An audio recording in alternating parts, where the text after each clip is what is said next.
Big boss 54ನೇ ಸಂಚಿಕೆ ಪೂಜಾ ಗಾಂಧಿ ಮತ್ತು master Anand discussion ಇಂದ ಸ್ಟಾರ್ಟ್ ಆಗುತ್ತದೆ. ಇಬ್ಬರು ನಿನ್ನೆ ಟಾಸ್ಕ್ ಆಗಿ ಕ್ಯಾಂಡಿಡೇಟ್ ಸೆಲೆಕ್ಟ್ ಮಾಡಿಕೊಂಡ ಬಗ್ಗೆ ಮಾತನಾಡಿಕೊಳ್ತಾರೆ. ಶ್ರುತಿ ಒಂದೇ ಸತಿಗೆ ಎಲ್ಲರನ್ನು ಆಯ್ದುಕೊಂಡಳು ಎಂದು ಪೂಜಾ ಹೇಳುತ್ತಾರೆ.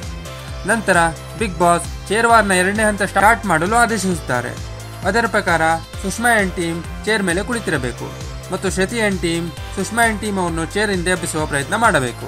ಟಾಸ್ಕ್ ಪ್ರಾರಂಭವಾಗುತ್ತದೆ. ಸುಷ್ಮಾ ಅಂಡ್ ಟೀಮ್ ಕುಳಿತಿರುತ್ತಾರೆ. ಮೊದಲು ಶ್ರುತಿ ಮತ್ತು ಮಿತ್ರ ಬಕೆಟ್ನಲ್ಲಿರುವ ನೀರನ್ನು ಸುಷ್ಮಾ ಅಂಡ್ ಟೀಮ್ ಮೇಲೆ ಹಾಕುವ ಬದಲು ತಮ್ಮ ಮೇಲೆ ಹಾಕಿಕೊಳ್ತಾರೆ. ಅದಕ್ಕೆ ರೆಹಮಾನ್ ಮತ್ತು ಸುಷ್ಮಾ ಇದು ಅವರ ಸ್ಟ್ರಾಟಜಿ ಎಂದು ಮಾತನಾಡಿಕೊಳ್ತಾರೆ. ಆನಂದ್, ಪೂಜಾ ಮತ್ತು ಮಿತ್ರ ಚೇರ್ನಲ್ಲಿ ಕುಳಿತಿರುವವರನ್ನು ಎಬ್ಬಿಸುವ ಬದಲು ತಾವು ಸುಮ್ಮನೆ ಗಾರ್ಡನ್ ಏರಿಯಾದಲ್ಲಿ ಕುಳಿತಿರುತ್ತಾರೆ. ಅದಕ್ಕೆ ಶ್ರುತಿ ತಾವು ಈ ರೀತಿ ಗೇಮ್ ಮಾಡುವ ಬದಲು ಕ್ವಿಟ್ ಮಾಡುವುದಾಗಿ ಕೃತಿಕಾ ಹತ್ರ ಹೇಳ್ತಾರೆ.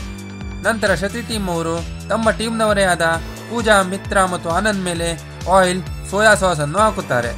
ಒಳಗಡೆ ತಮ್ಮ ಟೀಮ್ ವರ್ತನೆ ಬಗ್ಗೆ ಶ್ರುತಿ ಅಸಮಾಧಾನ ವ್ಯಕ್ತಪಡಿಸುತ್ತಾರೆ. ಚಂದನ್ ಮಿತ್ರಾಗೆ ನೀವು ಮಾಡುತ್ತಿರುವುದು ತಪ್ಪು ಎಂದು ಹೇಳ್ತಾರೆ. ಆದರೂ ಕಿಟ್ಟಿ ಮತ್ತು ಕೃತಿಕಾ ತಮ್ಮ ಟೀಮ್ನವರೇ ಆದ ಮಿತ್ರ, ಆನಂದ್ ಮತ್ತು ಪೂಜಾ ಮೇಲೆ ಜಿಂಜರ್ ಗಾರ್ಲಿಕ್ ಪೇಸ್ಟ್ ಮತ್ತು ನೀರನ್ನು ಸುರಿಯುತ್ತಾರೆ. ಸುಷ್ಮಾ, ರೆಹಮಾನ್ ಮತ್ತು ಚಂದನ್ ಎಷ್ಟೇ ಹೇಳಿದರೂ ಮಿತ್ರ ಮತ್ತು ಪೂಜಾ ಕೇಳುವುದಿಲ್ಲ. ಈ ಮಧ್ಯೆ ಸುಷ್ಮಾ ಮತ್ತು ಮಿತ್ರಾಗೆ ಮಾತಿನ ಚಕಮಕಿ ನಡೆಯುತ್ತದೆ. ಸಂಜೆ ಬಿಗ್ ಬಾಸ್ ನೇರ ನಾಮಿನೇಷನ್ ಎಂಬ ಬೋರ್ಡ್ ಅನ್ನು ಮನೆಯವರಿಗೆ ಕಳಿಸುತ್ತಾರೆ. ಅದನ್ನು ಕತ್ತಿಗೆ ಹಾಕಿಕೊಂಡು ಶ್ರುತಿ ಅಂಡ್ ಟೀಮ್ ಕುಳಿತಿರುತ್ತಾರೆ. ರಾತ್ರಿ ಎಮೋಷನಲಿ ಬ್ರೇಕ್ ಡೌನ್ ಮಾಡಲು ಈ ತರ ಟ್ರಾಸ್ ಮಾಡುತ್ತಿದ್ದೀರಾ ಎಂದು ರೆಹಮಾನ್ ಮಾಸ್ಟರ್ ಆನಂದ್ಗೆ ಹೇಳ್ತಾರೆ. ಇದಕ್ಕೆಲ್ಲ ನಾವು ಕರಗಲ್ಲ ಎಂದು ರೆಹಮಾನ್ ಆನಂದ್ಗೆ ಸ್ಪಷ್ಟಪಡಿಸುತ್ತಾರೆ.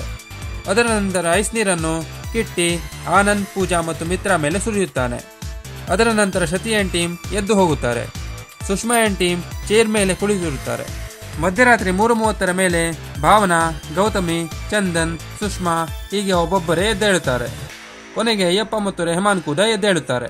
ಅಲ್ಲಿಗೆ ಚೇರ್ ವಾರ್ ಟಾಸ್ ಮುಗಿಯುತ್ತದೆ. ಮುಂದಿನ ಸಂಚಿಕೆಯಲ್ಲಿ ಏನಾಗುತ್ತೆ ಎಂದು ತಿಳಿಯಲು ನಮ್ಮ ಚಾನೆಲ್ ಸಬ್ಸ್ಕ್ರೈಬ್ ಮಾಡಲು ಮರೆಯದಿರಿ.